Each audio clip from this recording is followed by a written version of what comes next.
to the channel, and yes, it has been quite some time, but oh well. This is going to be a review on a tank that I have been waiting on for quite some time. I have played it on console and PC, and I love this thing to death on PC and console, but it is very different on Blitz. Of course, we're going to compare it to, and that it's its brother in the tech tree, the SMV CC64, and yes, this is the Vipera version of that, the Tier 8 premium / collector vehicle. This vehicle, well, I have seen a lot of negative reviews of what people are saying on YouTube, Discord, and whatnot. So I put that to the test. I got this tank because I was looking forward to seeing this guy out on the battlefield because I absolutely love this version of the tank. The tech tree is absolutely fantastic. Heck, even from tier 7 all the way up to the Minotauro, it's a great line to grind. It's very easy, especially when you use the tank correctly. Now, the SMV Vipera is a 2-shot auto reloader. That means if you shoot both shots, you have to wait for both shells to fully reload in order to have both. Otherwise, if you single shot after you shoot both shells, your DPM goes out the window and sucks. If you do single shot and save the second shot for, let's say, there's a break in the battlefield and you have a kill shot, sure, go ahead and take it. But honestly, I would say keep that shell until you possibly could be dying, or you're surrounded by allies that are helping you, and you know you have time for that reload. Because it does stink to be able to not shoot for quite a long time. Of course, I feel like it's not as punishing as shooting the regular CC64's full clip, but still, I would not recommend shooting the entire clip. How does the armor profile stand up? Well, in my opinion, both hold up quite well. I do feel that the sharper angles on the Vipera can be angled a lot better, but that does mean that there are going to be some flat parts where premium ammunition like these cheeks can go through. And of course, the top of the turret can be overmatched. Same thing goes for this guy on top, but with the rounded cheeks, it is a little bit harder to pen, but they still got those soft spots. But as long as you play hold down with a decent gun depression that it does offer, it is quite a reliable tank. Now, let's go look at this front armor. We got on the turret 238, which isn't bad. The whole 210, not that bad. We got the sides of the turret 100, not too bad either. The whole, you can do some side scraping, but not against everything. I would recommend that tier 8s, you try not to side scrape again, because most players nowadays, I feel like, are just spamming gold, and will most likely overmatch you, especially when they do find those tiny little weak spots on the Vipera. Now, those weak spots, I believe, are a little bit different. They're more vulnerable on console and PC, not so much on Blitz, I believe. It doesn't have bad movement, but it's not the greatest. I feel like console has the best movement. PC is a bit more sluggish, but then again, PC does carry the 6-shell autoloader that you have to use all 6 shells. It's a regular autoloader. View range isn't too bad, but 19 seconds plus the 7 to reload that full thing. As I was saying, that DPM goes out the window. But when you do use that one shell, that is some really good DPM. Absolutely fantastic. I feel like the average damage is great, and the average penetration is great for APCR and AP rounds. The HE, I could care less for. Now, looking at the gun depression, again, I did say it was great. 11 degrees of gun depression and 16 degrees up. That's absolutely fantastic.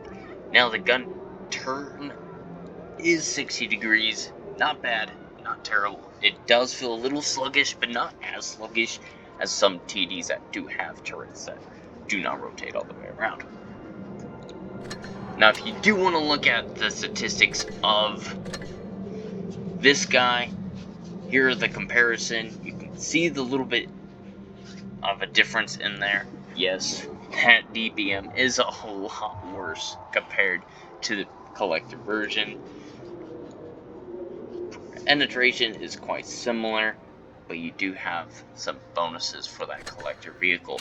Anyways, let's go out on the battlefield and let's see what this vehicle is capable of. Alright, we're going to be on Castilla, an all tier 8 matchup, which is honestly a fair matchup for a replay. It lets you kind of get the taste of all tier 8. Because I feel like after this game I played a few boss modes, this tank versus tier 7s is disgusting, especially with some power. It's disgusting.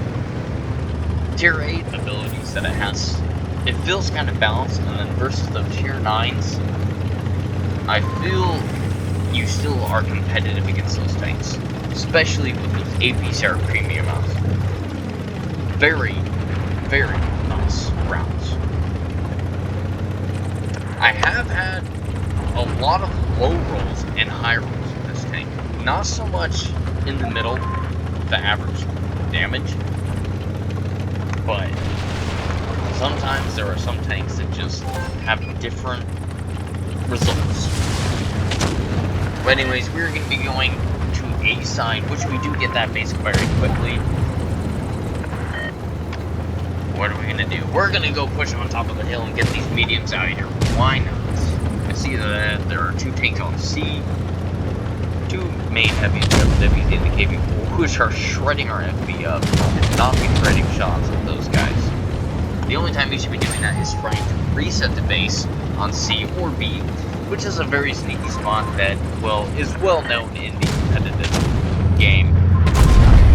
For tournaments, Cinealization, or a heavy down that line of sight to reset the cap so that you get A or B ahead. Because those points are very valuable. So we see a 400 plus shot, and then we have a 300-ish shot. Waiting for that round to load, and now we're gonna go to this BZ, load the premium rounds so we can get that hatch. 336, not bad. Great shot, Suma. Now we're gonna look at the load. He's turning around. 3 are going to push. I believe we test out the HE shells here. 465, not a bad peg. Probably could have done HE there. It looked like I could have done that, but sometimes those tracks somehow get hit. We just went for a regular round there. Up to 2,000 damage with 3 tanks left. So far, it's looking like a kind of game. Anyways, we are going to reload these rounds. We are going to be using the bushes here. Got to spot these guys. Whew, that AT was nasty on that Scorpion G. 500 plus damage. And then we do put another round in the KV-4 because we do have an opportunity to reload. We are hold bound. We are winning. Why not reload? I do think about putting another shot on this guy, but I'm like, I'll just wait. See how the battle goes. Let's see what we're gonna do here.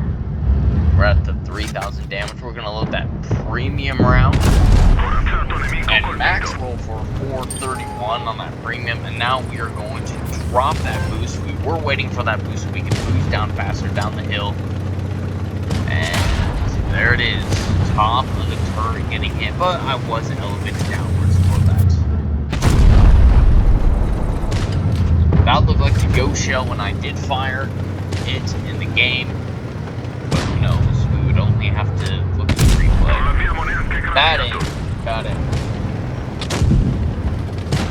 We're going to fully reload. Oh man, we don't get to clear him off. But now we're going to focus our attention on this guy to try to maximize the damage we can deal. And finishing him off. Getting 1 kill and 4,374 damage. Not a bad result for a first game. Let's see what happens. Oh, look at that. We damaged all 7 tanks on the enemy team. We destroyed one. We assisted in some damage. And then, of course, with that 4,374 damage, did secure us that nice high caliber. We did get that Confederate for hitting the most tanks. And, of course, the Golden Arches for doing a good job. Definitely a good amount of experience. Credits made. Absolutely phenomenal. And definitely carried that team to victory. I do feel like this platoon could have done a lot better. That FV could have picked a better position to be in. There are some bushes to hide in with hard cover so you can reset that B and C spots. Suma did a great job of finishing that one guy, but I mean, the Suma can definitely do a lot better. But great job to the guys that, I mean, held together. We did push that top of the hill, so props to them for seeing that opportunity and taking the advantage of that. Anyways, my full review of what I think about this tank. Is it comparable to the regular CC64? No.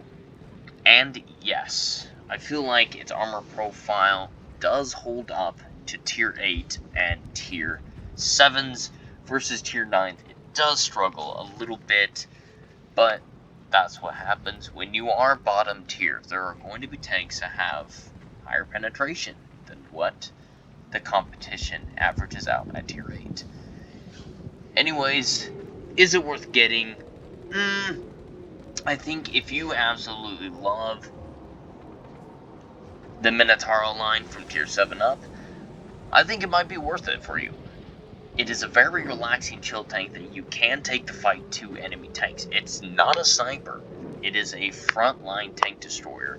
Use its DPM, use your armor, and you can be a menace to society. You have great pen, you have great armor, and great DPM. Why not use it? Be an effective heavy tank for your team, even though it's a tank destroyer. Be a heavy tank. That is honestly the best way to play these kind of tanks. That's how I play the Minotauro, and that's why I have a 68% I think in that tank with almost 3k average. I mean, that tank's awesome, and this tank is awesome as well. And now it's time to go put this tank to the limits and see what I can do with it, because it's enjoyable. It's very Minotauro play-like. So I'm gonna go enjoy this thing. Hopefully you guys enjoyed the video. Hopefully you got an idea what you want to do with this tank.